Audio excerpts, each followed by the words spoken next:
y'all. It's your girl Jima. Thank y'all again for tuning in to another episode of the Random Shit Podcast, the People's Podcast, where we are open, we are honest, and we are talking about the shit that people just don't want to talk about. Y'all, I know I ain't been on here. I ain't gave y'all content in so long, and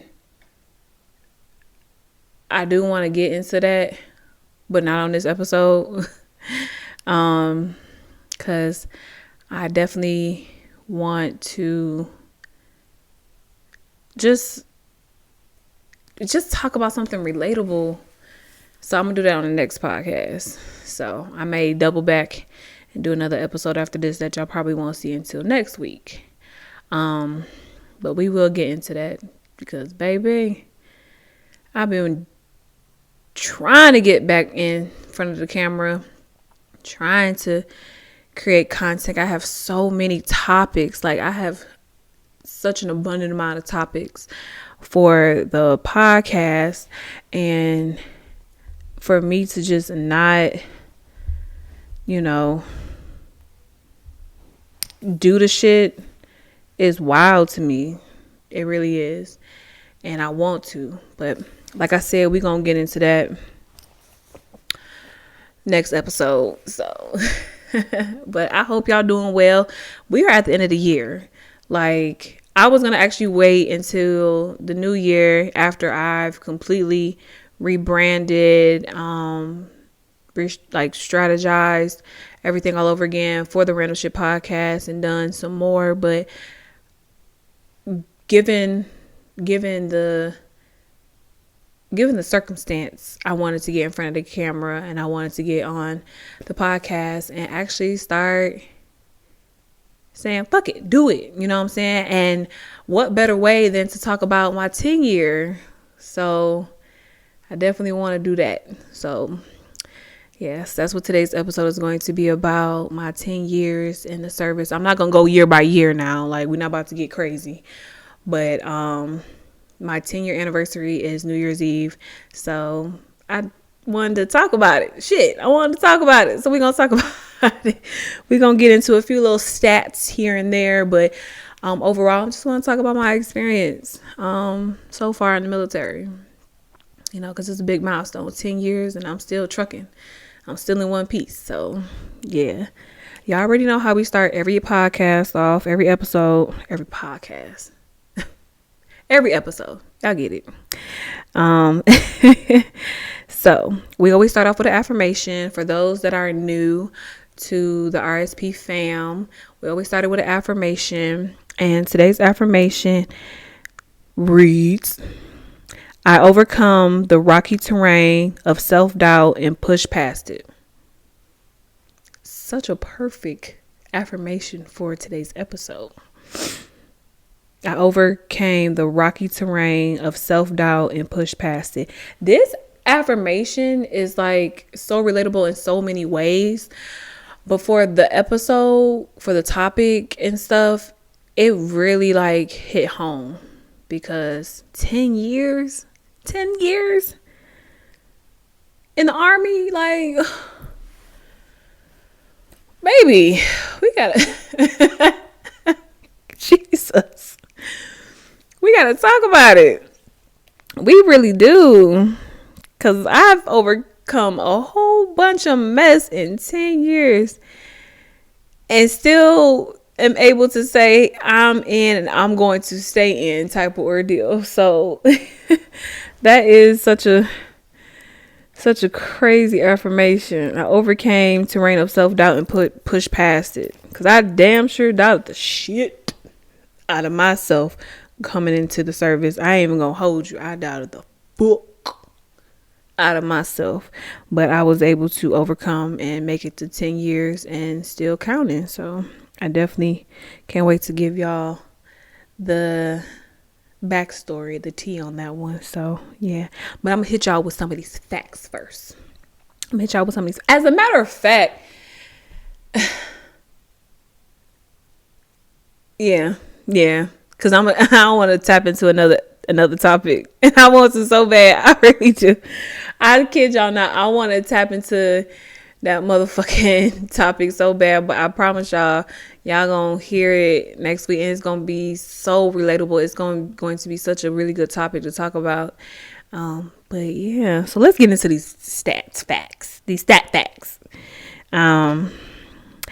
So I was looking up some stuff, just throw out there, whatever have you. As you know, I am a black female in today's army. And that's wild. But for those that don't know, the military, just outside from the army, is made up of quite a bit black people. So I was trying to look up some stats, get some percentages and stuff like that about the blacks in the military, and I wanted to know the percentage of blacks in the military. Like I said, I wasn't going to get too keen into it because this episode is mainly about my experience and my time in the service for 10 years. So, but I definitely wanted to hit y'all with this because, definitely like when I read it, I was like, damn, you know what I'm saying? Like I heard stories, I know, I've been told and stuff, but, just some simple facts and stuff like that. So in 2019, 28.92% of the military was made up of black females. Okay, so shout out to all my black females in service. You feel me? My sisters and all.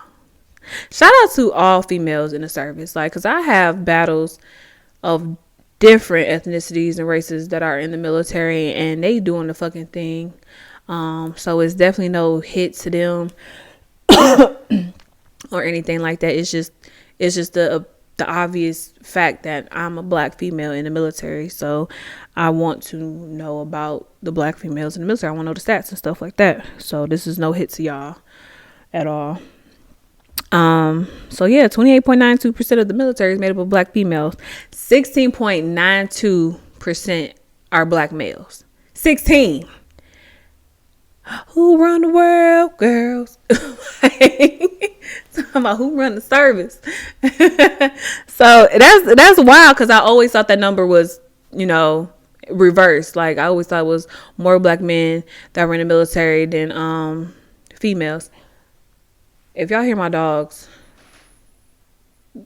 y'all already know I got the boys and stuff like that, and I'm still trying to work out the kinks with sound and stuff like that. So y'all may hear them in the background and stuff. Oh God, here goes Stellar. You a mess. Okay, I'm trying to do an episode here. See, this is why you get real raw, uncut type of ordeal with the podcast, because this is the stuff that happens. I can't keep them away. I can't just put them in my room and shut the door, because I promise you, stop. I promise you they're going to whine, bark, and all types of shit. So you get what you get or whatever have you. So yeah, but I always thought that number was reversed. Like I always thought that was more black men in service than black females, but this is 2019, so that was crazy to me. But in 2020, 21% of the Army active duty are blacks, 15% are National Guard, and 21% are Army Reserve. So we make up some pretty high percentages in the service and stuff like that. So that's crazy. That's wild to me. And every year I see more and more people of color joining the service and serving their country. I think I was reading something. I didn't go too deep into it, but I think I was reading something that definitely said that there are more blacks serving in the military than than we have like our population or something of that caliber. Like we have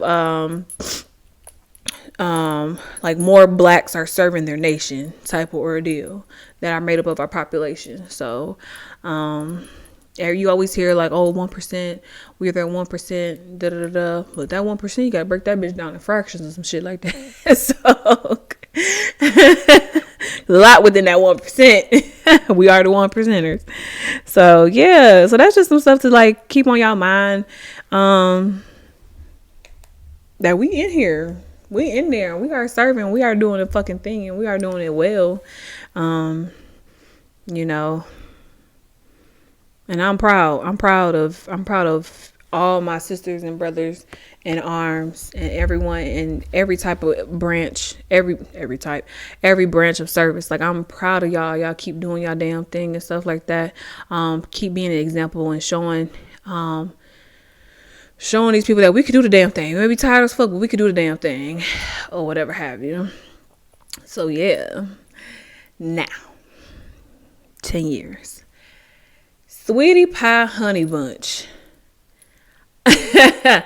I still, like, sometimes it still throws me. Stellar, come on. Sometimes it still throws me for a loop that I'm still in the service. Shit, let alone I joined that motherfucker. 10 years ago. I'm only 30. Like, I joined the service in 2013. New Year's Eve, my ass was on a bus to Fort Jackson, or whatever have you. Hold on, y'all. Move. Go. Thank you. I was on a bus to Fort Jackson, and I wasn't scared because it's like, you know, it is what it is. I was just like, I think I was numb. I think I recall being like numb and flabbergasted that I decided to do this shit, because it's like I was going through the whole process. Like, I was going through the whole, you know, in processing, you know, with MEPS. I think it's still MEPS. You know, and I just, like, it was happening so fast. I didn't even stop to think about it. It was just going, you know what I'm saying? So I'm gonna give y'all the backstory. I'm gonna be quick about the backstory. So I never wanted to join the service. I didn't think of no ROTC, nothing. I didn't think of doing no type of military what have you. I ain't want to do none of that. It was never in my cards to join the service, not one bit. I've told the story so many times, so many people. But there are a lot of people that don't know. Yeah. So one day, I'm with my dude at the time, and, you know, he was talking about joining the service. He wanted to do this shit or whatever have you. And for most of the day, he was like, okay, I want to go see this recruiter. And I was like, cool. I'm hungry. So, you know, I didn't know at the time that going to see a military recruiter is like going to the car dealership. You're going to be there for a work shift. You're going to be there for damn near 8 hours, it feel like. So I didn't know this at the time. So he wanted to make a little detour stop before we went to go get something to eat. And he wanted to talk to the recruiter. So I was like, cool.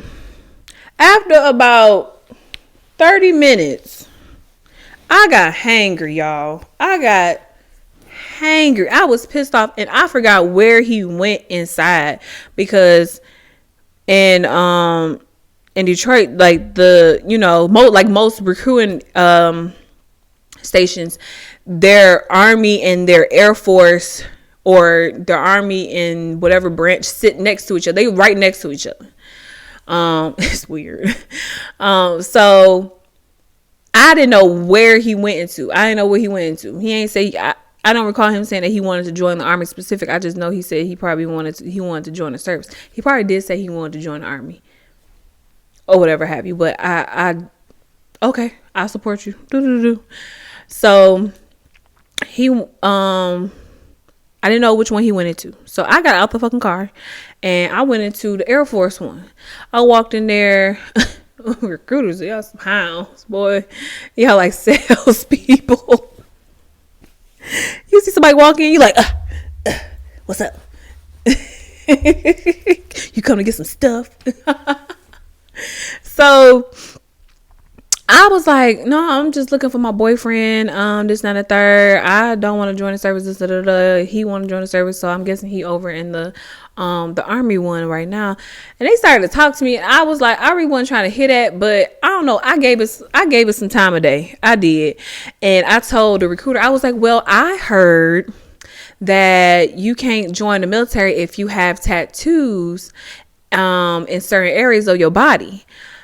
These fuckers was like, yeah, it's something of that caliber. Where's your tattoo? I was like, well, I have tattoos, but I have one specific tattoo on the back of my neck. And I heard that, you know, they won't let you join if you have tattoos on your neck. So I showed them my tattoo, and shit, in a minute they pulled out a dress shirt, and I put the dress shirt on. Why am I entertaining this shit? I don't know. Like, I really don't know. I must have had an outer body experience, but I really entertained the shit. Like, I really put that damn dress shirt on, and when I put it on and they looked at the back of my neck, because I have a tattoo on the back of my neck, they was like, oh no, yeah, we can't, you can't join. At that point, I was pissed. I was pissed at that point. I was like, okay. I wanted to say, fuck it then. Okay, I'm good. Fuck, I ain't want to join. That's why that was what was on my spirit. But I wanted to be respectful. So I bust up out of there. I went next door. I found his ass, and I was like, let's go. I'm ready to go. I'm hungry. I'm irritated. I'm ready to go. And he was like, okay, wait, okay, I just gotta do a couple more things. Well, I'm gonna sit down in here so you can see that I'm ready to go. And I did. I sat my ass right in there so he can see. And then another recruiter, the Army recruiter, came up to me and started talking to me. And I was like, I'm okay, because I just came from the Air Force side. I don't even want to entertain it. I'm not trying to be rude. I don't even want to entertain it, or whatnot. And they was like, okay, nobody gonna fault you. So I sat down at the computer where you take like that little practice ASVAB, or the ASVAB or whatever have you. And I was so bored, I literally started fucking with it. Now, don't ask me what my score was. I can't fucking remember. But I did it, and then I got up and we left. We were heading out. And the recruiter stopped me in my tracks. So apparently I had a good little score going on. I can't remember the fucking score. I'm so mad. I can't remember the score. But yeah, he stopped me in my tracks. They was like, you ever thought about joining the service? I was like, no, I'm good. Like, I'm straight. Like, I don't want to do that. He want to do it. I don't want to do it. I'm good. Da, da, da. So we left. I ain't going to tell y'all how that car ride was, but I was upset and hungry. So after I went home, I really got to thinking about it. I really did, because at that time my mom was with her guy, and they been together for so long, and then he was a product of being in the service for, I think, over like 30 years, and he been in like, I think, about 3 branches of service, if I'm not mistaken. But he retired out of the Air Force. But he, like, we were living in a kind of a lifestyle of, this is what your life can be and look like if you manage your money right, and when you retire and stuff like that. So we lived in this beautiful house, and, I've been telling you, but all Buddy did, and he woke up, he still was waking up at 5:30 every morning. He woke up, made his coffee, this and the third. All he did was go to the VA, go to the VA, go to his appointments, play golf, and smoke cigars. That was his retirement. That was it. So, and it's crazy because I'm like, we've been living this, you know what I'm saying? So it's like, I didn't think too much of it or whatever have you. I just know, like, he was retired and stuff like that, living his life. Boom, boom, boom. But after having this encounter with the recruiters, I'm like, I get to thinking, I get to looking, I get to talking. I sat down and talked to him about it. Y'all, when I told my mama that I was thinking about joining the service, when I'm talking about if she could, she would have done a backflip and shouted. She was so damn happy to hear that I was thinking about joining the service. Um, it, I was like, damn, like, okay, because my mom was never been a smothering type of parent. You know what I'm saying? She always want us to go branch out, live our life outside of Detroit, outside of Michigan. You know what I'm saying? So she was ecstatic. I'm sorry, she was ecstatic, y'all. She was so damn happy. It was just a thought. I didn't even decide, but it was just a thought. And she was like, so what we gotta do? What we gotta do? What we gotta do? I was like, well, I talked to them because I talked to them again. And they was like, you got to clear this speeding ticket. Because if y'all know me, I am a speeder. Okay. Well, not now, not in Texas. Texas got me doing a speed limit because they drive crazy. But I'm a speeder or whatever have you. And I was like, well, they told me I got to clear this speeding ticket, this and a third, then we can, make some shake. My mom was like, okay, boom, we at the courthouse tomorrow. We taking care of that tomorrow. Y'all, and did. We was there. We was there in the courthouse. That shit got cleared within like a matter of 48 hours. And I was like, cool. And then my mom, girl, you would have thought my mama was in service. She was selling the military like it was nobody business. She was selling the military. And Stella, go. She was selling that shit like it was going out of style. And I still on the fence. Like, regardless of, I don't have no ticket or anything like that, I was still on the fence about it. But then I was talking to my best friend who joined. Correct me if I'm wrong, girl, but you joined 2 years or a year before I went in. Yeah, something like that. I think it was a year. So yeah, I think Avriana joined a year before me. Yeah. So basically my best friend had left and went into the Army a year or two before I did. And, I was talking to her about it, and she told me, like, why she wanted to do it and stuff like that. So I was like, I really got to thinking about all of this. Like, I really was sitting down.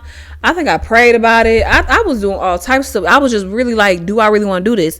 And then what broke the tie with it was what I was doing currently.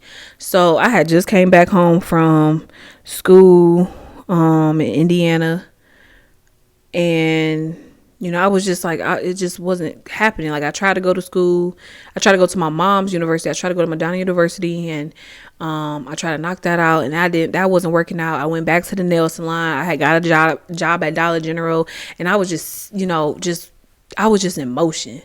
You know what I'm saying? But I just came to a point where it's like, I don't want to, like, what am I going to do in my life? Like, I don't want to be in Detroit. Like, I don't want to be here no more. This and the third. Like, I want to get out. Like, I don't want to be here no more. And it was either go to FAMU, because at the time I was, me and my friend Randolyn was really, really cool.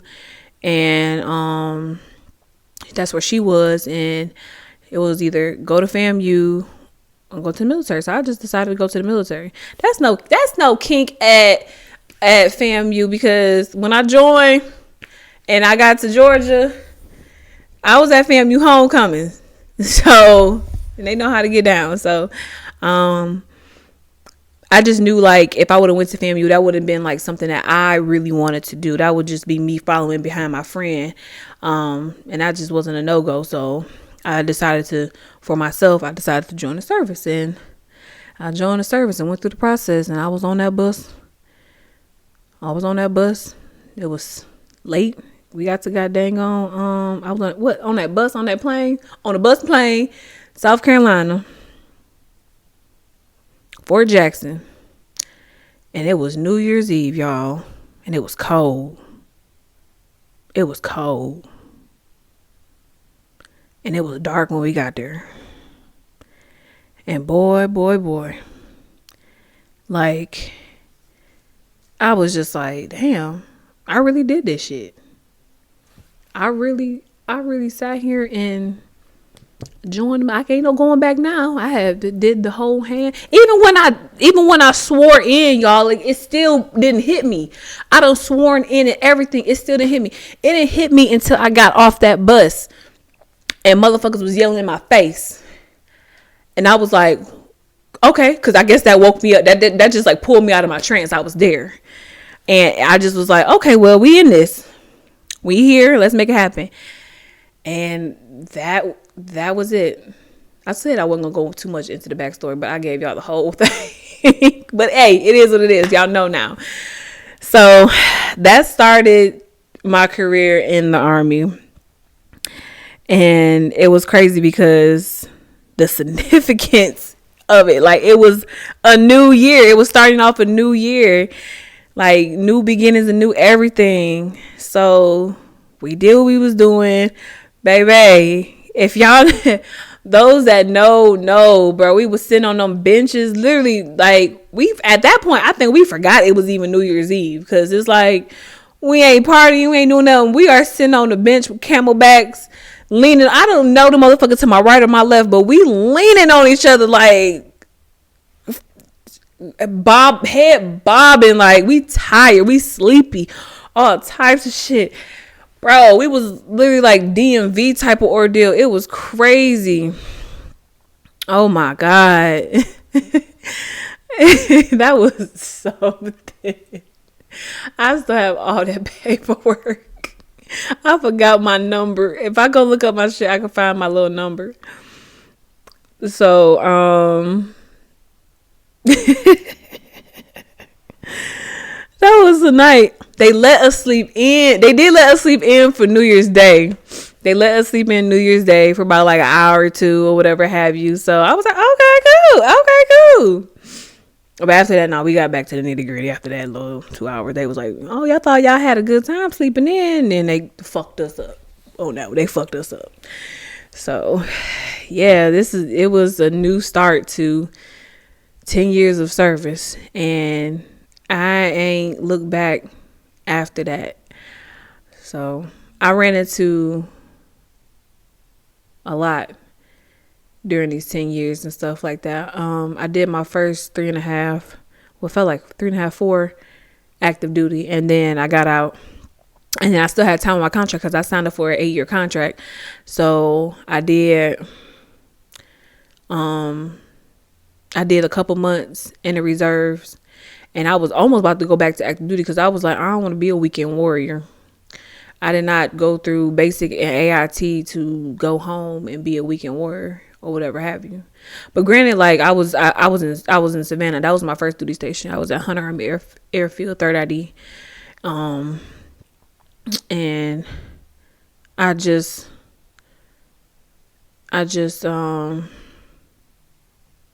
remember, like, I don't want to be in the reserves. Like, I don't. Like, active duty, it was fast paced active duty. You know what I'm saying? Just always go. And I loved it. Everything about my first few years in the service, I loved it. I loved basic training. You know what I'm saying? I loved AIT. I met some of the most awesome fucking people. I hate that I lost contact with them, but they on social media. Some of y'all on social media. I see y'all. Shout out to y'all. But it was great. So if anybody said, I don't know, I like I said, I love basic training. I loved it. I had a dope ass drill sergeant Paris at the time. She was awesome, or whatever have you. Ain't nobody like her. Nobody. I don't know. That spoke a lot because I did. I don't know. I don't know. But yeah, so like I said, I ain't want to be no weekend warrior, and I was like, I'm not about to keep doing this. Like, when it came a time where I almost like really said fuck it, because when I was getting out of active duty, my mom had got diagnosed with breast cancer. So when I got out of active duty and went into the reserves, I barely was there. Like, I really ain't go. And then it was a transportation unit. I didn't give a shit about it. I was going home. I was always in Detroit. Like, I stayed in Detroit. Like, my mom was there. Like, every time she had an appointment, every time she had to do something, this, and that, third, I was there for it. So I probably messed up. I probably had a bad year. And I didn't know, and I didn't give a fuck because it's my mama. You feel me? So, when all that was going down, I was like, at this point, like, I'm about to just go back active duty. You know what I'm saying? Because when you go from active duty to the reserves, that pay dip, goddamn, that motherfucker pay dip. Jesus. And I got out as a specialist. I got active duty as a specialist. Like, I came in as a fuzzy. I forgot to tell you, I came in as a fuzzy. If y'all don't know what a fuzzy is, that is a private, baby. That is a PVT. You know what I'm saying? I came in as a fuzzy. I got out of active duty as a specialist, and that pay, I don't give a fuck. I don't give a fuck what the pay was as a specialist. When I went into reserves, goddamn, I was like, how am I supposed to live, boy? I ended up getting another job. Like, you know what I'm saying? I ended up having to get another job. I was like, this. I really thought about that. I was like, y'all really sat here did basic AIT. Some of y'all was still in that bitch because y'all wanted to go airborne. And then went home, and y'all wasn't getting up. Y'all went home to go back to a regular job. Because, I mean, granted, some, like, majority of those that join the National Guard, join the reserves, they you know, they did it for school. I was like, okay, cool, I respect that. But what the fuck? At the same time, you can still go to school when you active duty. You know what I'm saying? You know, they don't preach that. Mind you, the mission come first always. So you gonna have to fit school in. You know, you gonna have to try to fit school in somewhere active duty. I tried it countless times. So I was like, I need to go back active duty. So my best friend, shout out to you, Aviana, because I was going to her about everything. My best friend told me about AGR. So what the fuck is AGR? And she was like, it's Active Guard Reserve. And I was like, okay. That sounds like a good secret. It was a secret of the Army. Didn't nobody know about it at the time. Like, well, nobody that I knew about what the hell AGR was. So I had asked, like, my S1 at the time in the reserves. I was like, what is this? And then I asked my squad leader, and my squad leader was like, yeah, I just got picked up for it. So she broke it down to me. I was like, well, boom, my stuff is still good from active duty. Let me, you know, while I still can, let me put the packet in. So I put the packet in for AGR. I put my packet in for AGR. Was that September, October, November, December, January, February, March, April, May. September or November, between September and November, I put that packet in of 2017. I put that packet in, and I got picked up May 2018 for AGR. And I promise you, I was on the tail end because the reserve unit I was in was disbanding. They was going away. So they was like, y'all can go to this unit over here because it was, you know, reserve building. Y'all can go over here in this unit that's getting deployed, or y'all can, you know, try to, you know, figure it out or whatever have you. And I was like, well, I'm about to go back active duty. I already talked to the recruiter to go back active duty and stuff like that, which I really did not want to do. You know what I'm saying? Because, like, active duty, I loved active duty. But at the same time, baby,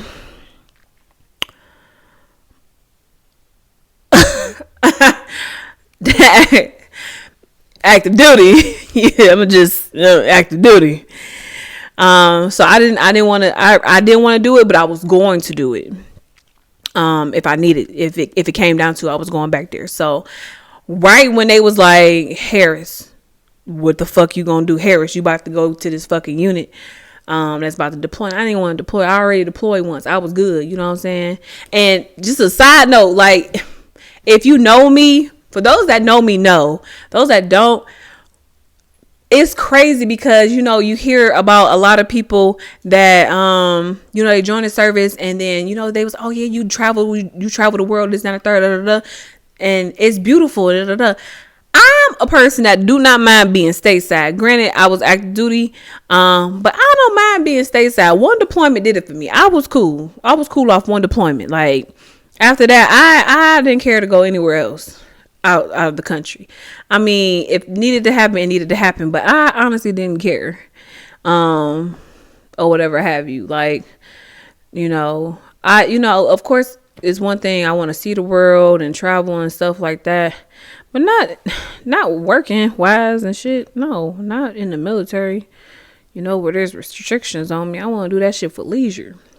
So I was always one to say, fuck it. I stay stateside. I'm good. I'm still like that to this day. Like, I don't mind being stateside. You know what I'm saying? I don't have to get stationed anywhere else. I'll be good to go. So that's that. So I got the call about getting picked. I got picked up AGR. I was like, bet, what's up? And that's when I end up moving. Oh, it's the neighbor's dog. I thought that was Atlas. I was like, I'm hearing barking. I was like, what's going on? That's Atlas. So I got the call. I was like, boom, cool, we good. And I moved from Georgia to Washington State. And that was my first tour on the AGR program. And when I tell you that was and is the best decision ever to go to the AGR program, to get picked up, because when I went on the program, I was like, I can stay. You know what I'm saying? Granted, it wasn't 100%, but I was like, I felt more comfortable to stay in the Army while I was on the program, opposed to being active duty, opposed to being in the reserves. I was like, I can do a good 16 years. Cause at the time, I was like four years in, about, hit the 5th year or whatever have you. I was like, I can do a good 16, 15 years in this. I could do this. The HR, I could do this. So I was like, boom, first tour. Loved it.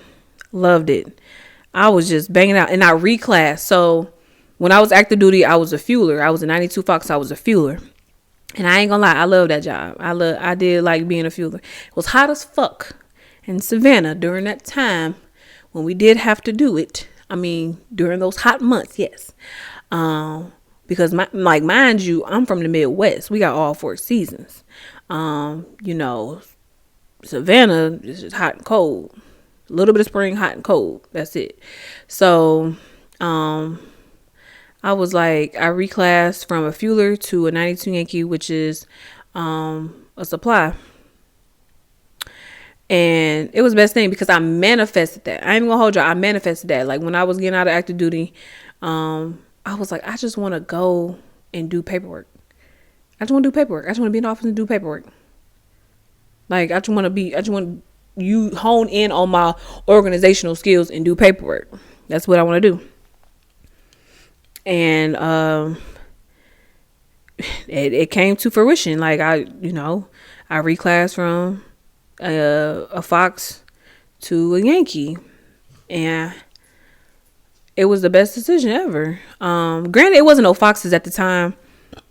Excuse me, it wasn't no Foxes at the time in the AGR program, so I had no choice but to reclass. But I had a good choice of MOS, MOS's occupation, to reclass to a Yankee, so I took it, and it was the best decision. So I moved from Savannah to Washington State, Tacoma area, and that's where I did my first tour, and then I ended up reclassing. So they sent my ass back to goddamn AIT, because you got to go back to AIT in order to reclass and get your MOS officially. So I went back. So I was always at Lee.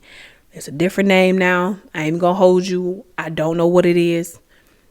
I've been told several times. It still don't click in my head, but it was Fort Lee at the time. Fort Lee, Virginia. So I went back to Fort Lee. and reclass. And then I got into my job, and when I talk about I started to fall in love with it, I love it now. I love it even more now. But I was falling in love with it, just the paperwork and the organization of it all. And you know what I'm saying? I was like, this is my territory right here. This is my space. I love it. It's just like, it was, it was repetition, routine. I know what I'm doing. It was just all monthly stuff is the same and stuff like that. And then I started to give a fuck. I started to want to be there. I started to want to be in the shit. I started to want to be in the Army. And I was like, I love this. I want to do this. Granted, I love my job. You know what I'm saying? I appreciate the Army for what it's given me. I just love my job more in the Army. If you know what I mean. So I did that. I'm still doing that to this day. I'm on my second tour, because there's tours. So when you come on the AGR program, there's tours. So it's kind of like a probationary period, and you get put into the next rank for your position. So I was a specialist when I came on the AGR program, and they put me in the E5 slot, and you gotta work your way to promote into that E5 slot in the time that you have on your tour, which is like three years minimum, like 5 years max or something like that. So I did that, and I promoted. I was like, okay, boom. I started to get recognized. I rarely ever got recognized when I was active duty, and it wasn't something that I really cared about when I was active duty, because I promise you, I did not care.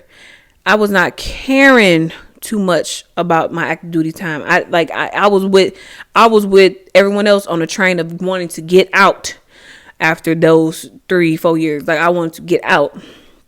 But I started to really come on the program. I started to care about it. Like, I started to love it, and I started to get promoted. I started to give a fuck about my career and this, that, and the third. And it was everything. It was really everything to me. Promoting. I became a leader. I had soldiers. You know what I'm saying? I was training. I was going to training. I was just so fucking with the shit at the time, and I was like, I'm staying there. Boom. The sixth year came, and I was like, well, shit, am I supposed to be here? I was really thinking something like, am I supposed to be here? Okay, cool. Well, all right, I guess I'm still thug it out. And it was really, I ain't even gonna hold y'all. Like, I'm not even gonna bypass the hardship of it. Like, it was throughout my career, it was throughout the beginning to where I'm at now. It was challenging. I am a black female I got hips. I'm a woman. My body. I came into the military. I came into the Army on the line. And when I mean on the line, I was at my max weight coming in. So to them, my ass was obese. I was a fatty, dog, coming into the military. If you see what I looked like in 2013, you would be like, they said you was what? I was like, yeah. They said, stop. They said,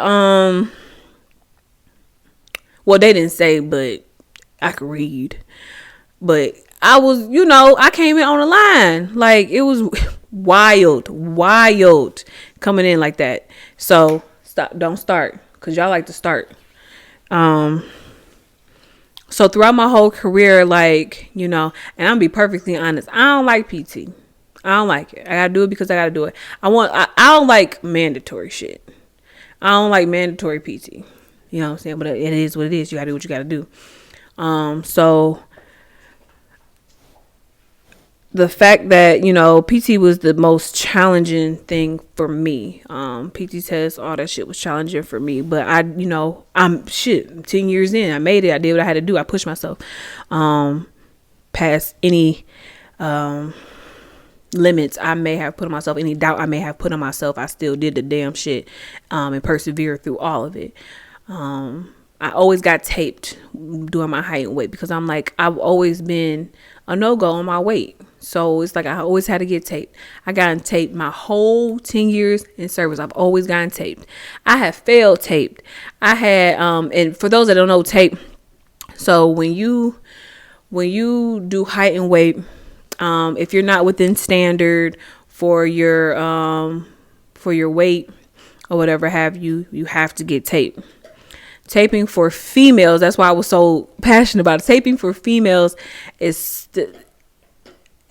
old. It's old as fuck. It really is. They need to change. I mean, they changed how they tape, but it's just like, did you really change the real standard of it all, like to really accommodate the female? You know what I'm saying? So taping means you get measured. For women, they measure our neck, our waist, and our hip. I was like, y'all trying to kick us out this bitch. Y'all don't want us in this bitch. Whoever made that shit didn't want us. Didn't want us in the military. Shit, I was like, bro, are you kidding me? Are you kidding me? So, yes, that's what it is. They measure the neck of a woman, the waist of a woman, and the hips of a woman. And baby, in the military, and you see these women in the military, we got hips. We got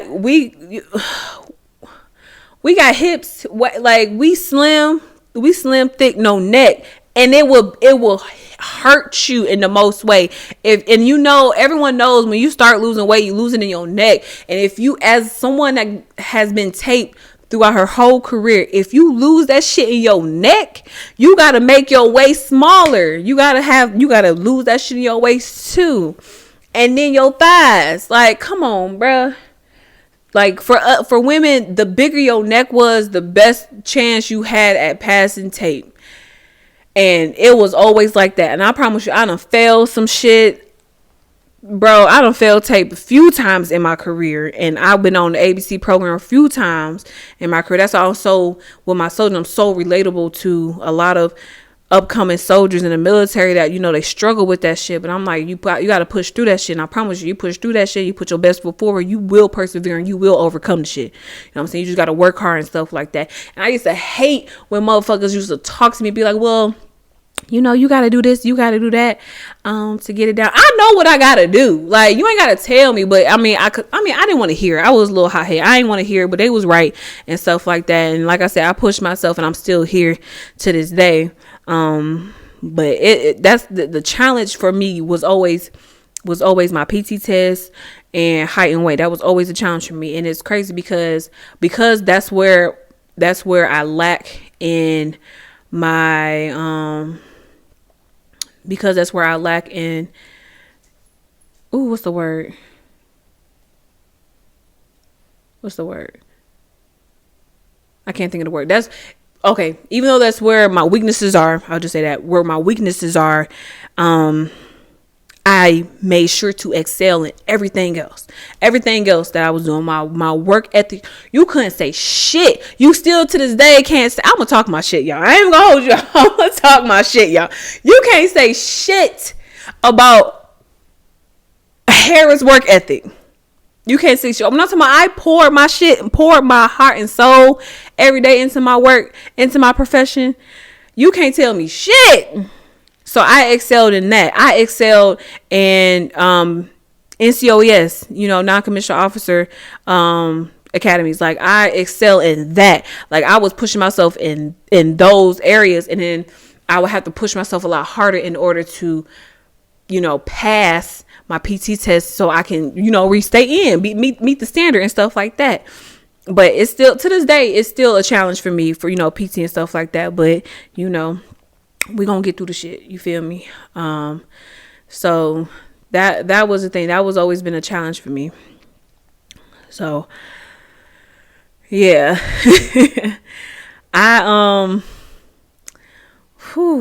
Y'all.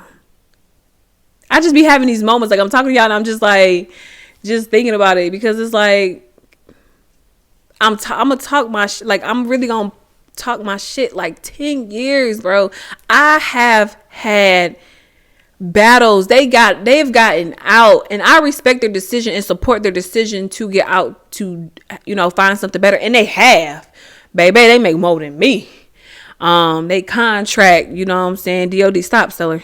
They contract, they got really good jobs. They doing their fucking thing. They doing their big one or whatever have you. And I'm still in and I'm doing my shit or whatever have you. But it's just like, over the course of 10 years, being a millennial, over the course of 10 years, I've seen people just, they couldn't do the shit. Like, they could not do the shit. At times, I felt like I couldn't do the shit. You know what I'm saying? I had battles getting out, contemplating. You know what I'm saying? I've had, certain battles, known certain people that have lost their lives, known certain people that have lost their families, to bullshit. You feel me? Hold on, I feel like to sneeze. Nope, okay. Went through their shit, you know what I'm saying? Like, just because we are in the service don't mean we better than nobody. Like, I'm damn sure not better than nobody. You know what I'm saying? I just chose the decision to serve and stuff like that. But I'm still human, you know what I'm saying? I'm not invincible. You know what I'm saying? I'm hard as fuck though. Fast as fuck, boy. But we still human. Like, we still, we do what we gotta do and stuff like that.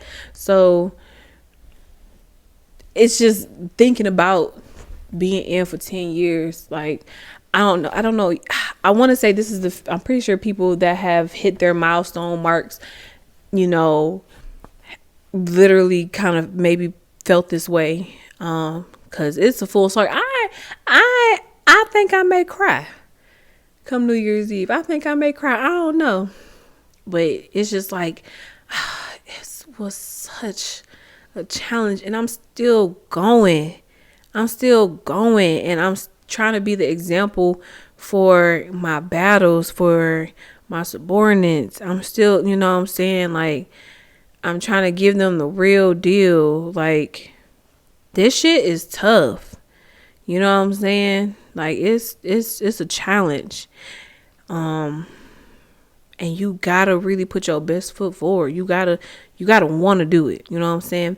And you gotta have a good support. It's all about support. I had some of the best mentorship I could possibly have. I've had some of the best leadership I could possibly have. Command teams. I like the people you come across in the military, whether your rank lower or higher than you, that have your back, is by far the best thing ever. Like that brother in arms, sister in arms shit is real. Like, we go to back for our fucking people. You feel me? Stop. Like, we really do give a fucking stuff. So then that's something I haven't experienced. I have my friends, I have my best friends, but it's a different feeling when you got somebody that's like, I got your motherfucking six. You know what I'm saying? Like, I got you. And then when you actually run into those higher than you that guide you and really guide you, because I've heard so many horrible stories from people that have had horrible mentorship, and it breaks my soul, especially now being a leader. It breaks my fucking soul for people to have had horrible leadership. Stop. Go over there. Go away. Cause like, you all about my mic. For them to just have just bad leadership. And I was like, I told myself, from my experience from active duty, I may have had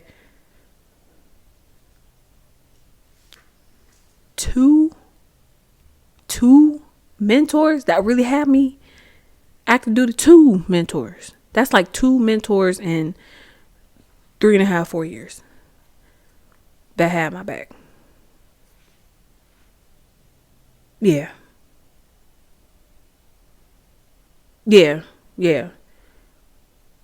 Because people, I promise you, like, people are out for themselves. Like, they are really out for themselves. They will step on you There is a competition. They will step on you to make themselves better. And I'm gonna be perfectly honest. It be women too, women of color in high rank positions. They would, you know what I'm saying? I was like, I'm trying to aspire to be where you at, and you being this way, that's fucked up. That's wild. Like, did you have good mentorship coming up? Did you have to get out the mud? Like, don't be that. I told myself from the experiences that I've had with the not so great leadership and mentors, not so great leadership. I told myself I would never be that fucking leader. I said I would never be that. I would never be that. You know what I'm saying? Especially coming up from the mud, from being a fuzzy to where I'm at now. You know what I'm saying? Like, I would not do that shit to nobody. Like, that's not even in my character. That's not even my moral. I'm like, we supposed to have, morals and values, and y'all over here, doggy dog world, all for one for all. And y'all just leaving everybody else to the wayside. Granted, I get it. You know what I'm saying? You do kind of go up against your peers when there's certain things that come about, like, promotions and stuff like that. Like, you do go up against your peers, but you ain't got to be a nasty ass about it. You feel me? So I told myself, I was like, I would never be that leader. I know what type of leader I'm going to be based off of the mentorship that I've had. And I started to get the best mentorship. When I came on the program, when I came on the AGR program, I got the best mentorship ever. Oh my God. It started with one sergeant. And she was on my ass, but she did her big one with my ass. She really started to mold me into what I was going to be. And I gotta shout her ass out. Sergeant Rogers. I gotta shout her fucking ass out. You did your shit. Like, you know what I'm saying? She showed me what it was when I was gonna be at supply. She was my first guide into the supply world, and she ain't hold shit back. She ain't hold a motherfucking thing back at all. She was tough. But she was caring at the same time. It's crazy, her name. So I appreciate you for that. I really do. I appreciate you for that, sorry. Cause she did her big one with that. And then Master Sergeant Mendoza, and one of the best mentors, the best mentor I've had, the best mentor I had coming on the program, during my time, and this was in Washington, Sergeant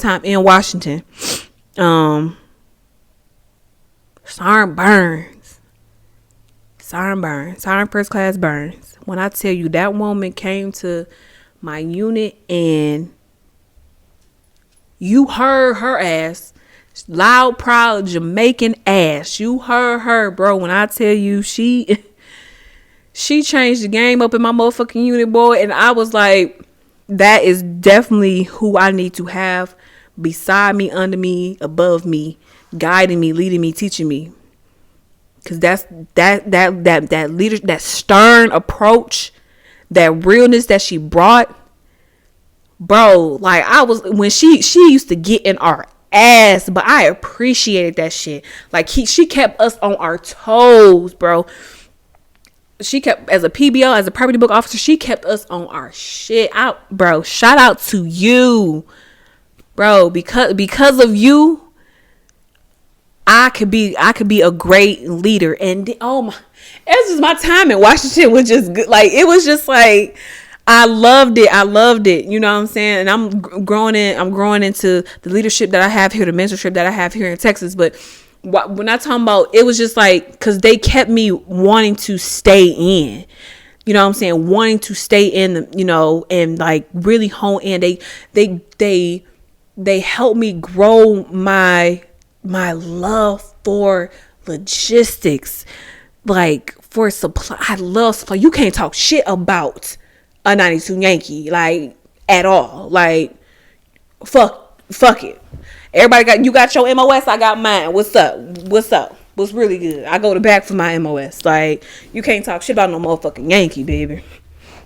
You ain't gonna get your shit. But yes, she did her fucking big one with me. Starting First Class Burns. Starring First Class Jones. That's my baby still to this day. They both still, like, I still keep in contact with them too. Starring First Class Mac. Oh my God. Starring First Class Clemens. And I met this beautiful Virgo soul. Oh my God. Yes. Beautiful Virgo soul. I call her by her first name because her I used to butcher her last name, and I don't want to butcher it on here, but Danielle, I love you.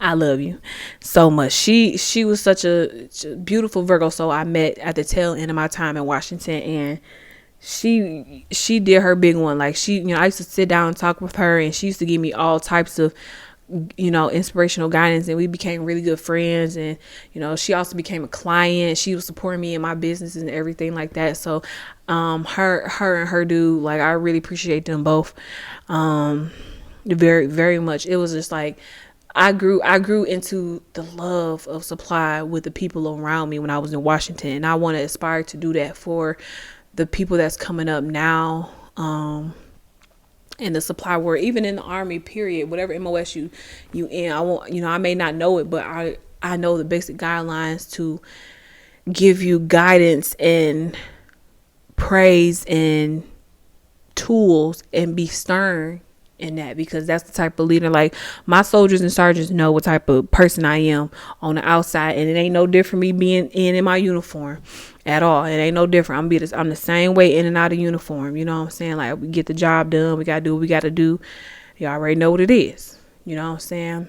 But my sergeants and my soldiers, they same thing. I just say it's weird because I say sergeants and soldiers, but y'all know what I fucking mean. If you don't know what I mean, I'm talking about my sergeants and my lower enlisted. I appreciate them because they keep me on my toes too. For me to be a great leader, I have to learn from them and grow from that, to be the best that I can be in my role as a leader, as their leader. You know what I'm saying? So I appreciate them for keeping me on my toes, and the hard work they put in. Like, the best recognition that I could ever get is my subordinates, my sergeants, my lower enlisted, my leadership, my command. The best recognition I could get is for them to tell me that I am doing a bomb ass job, and that I am a great leader and a mentor. To be asked to be somebody's mentor is such a small victory, a small accomplishment, because I've always asked for people to be my mentor. So to get asked to be someone else's mentor is by far the best feeling in the world. It is. I'm like, I must be doing. I'm starting to get emotional a little bit just thinking about it, because I'm like, to be asked to be somebody's mentor, it's like I'm doing something.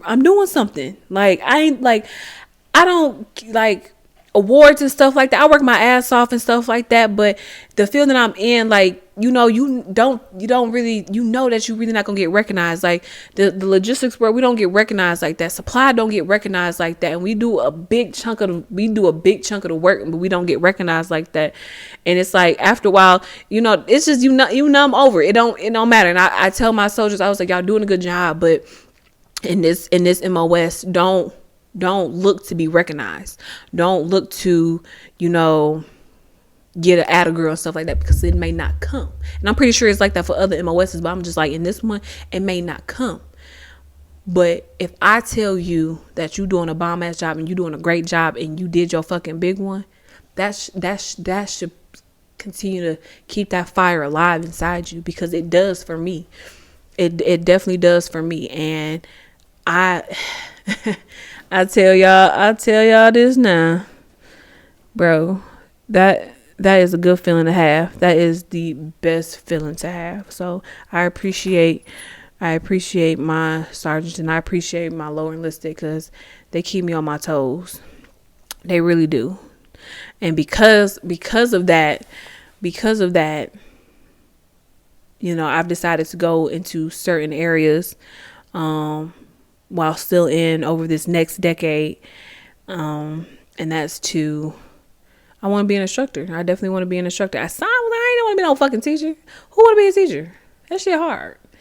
But I was like, I feel like I can do it. I believe I can do it. I know I can do it. Fuck you talking about. So that is the thing. So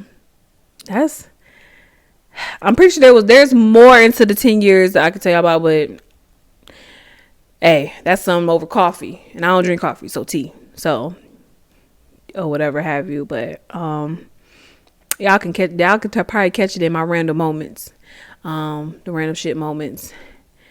So yeah,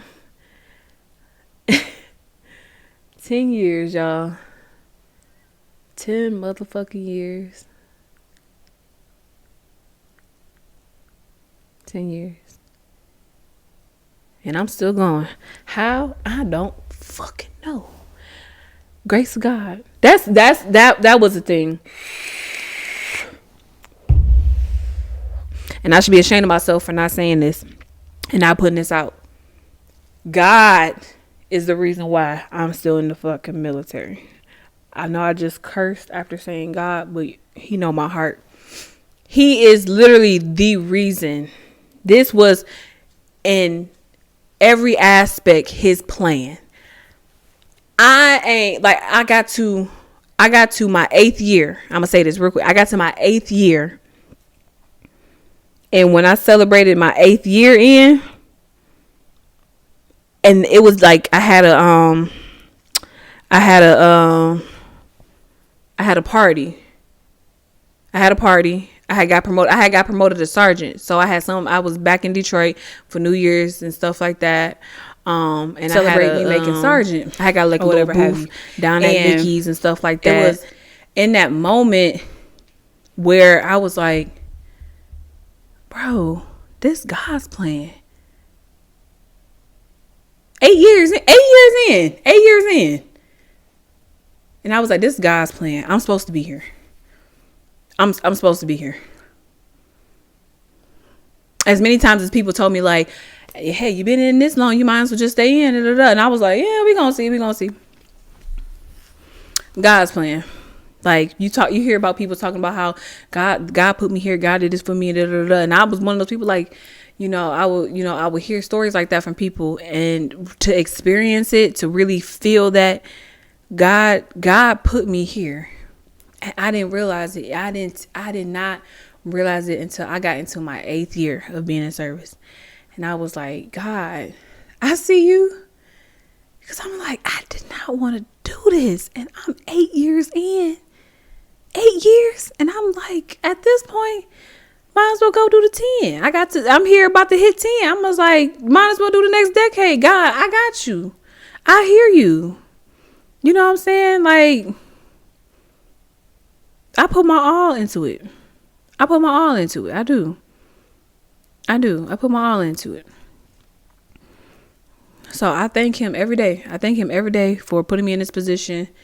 And I continue to pray that he guides me and leads me, protects me to keep going. Because things are drastically changing within the military service, within the Army itself too. So I literally God got me. He got my hands. He got all that. He got my mind. He got everything, because I don't know how I even made it to say I did 10 years of service without putting God in that. I cannot. It's fuck. Nah. I cannot say I did this shit by myself without saying I did this shit with God. Ain't no way. And still doing it with him by my side, with him right there. Got my 6, got my 12. Shit. He did that. God did. He did that. I thank him for that. I really do. I thank him for that. My phone go. Where'd my phone go? Hold on, y'all. My phone fell. Okay, don't mean that you're supposed to come up here or whatever have y'all. Stella is so needy. Stella is so needy. It's ridiculous. You see where I had to put my hand so he don't get to it? He's so needy. Such a mama's boy. Such a mama's boy. But yeah. I say this. And we about to get up out of here. I say this. If you're thinking about joining the service, Yeah, I'm gonna keep saying it. If you think about joining the service, please really think about it.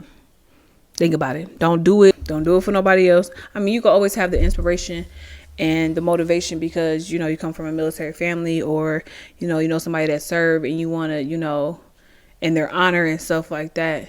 And that's good. But overall, you have to go through that shit. So do it for you. You know what I'm saying? And know that the road is tough. The road is tough. Granted, this new army, but I ain't gonna get into that. But the road is tough, and I know you can do it. So, with that being said, we're gonna get out of here with the quote, and the quote reads: "We don't have girls in the army. We have soldiers who happen to be female." Cool. So, thank y'all for tuning in to another episode of the Random Shit Podcast with your girl Jima. This is to 10 years of service, so cheers to 10 years of service. I ain't got no liquor on me, but I got my water, so cheers to 10 years of service. We gonna cheers again on New Year's Eve, and we gonna do the damn thing. So I'm gonna catch y'all next time. Peace. Hey y'all, it's your girl Jima. Make sure y'all tune in every single Thursday for a new episode of the Random Shit Podcast, the People's Podcast, where we are open, we are honest, and we are talking about the shit that people don't want to talk about. And make sure you follow us on Instagram @_Random Shit Podcast. We hear y'all.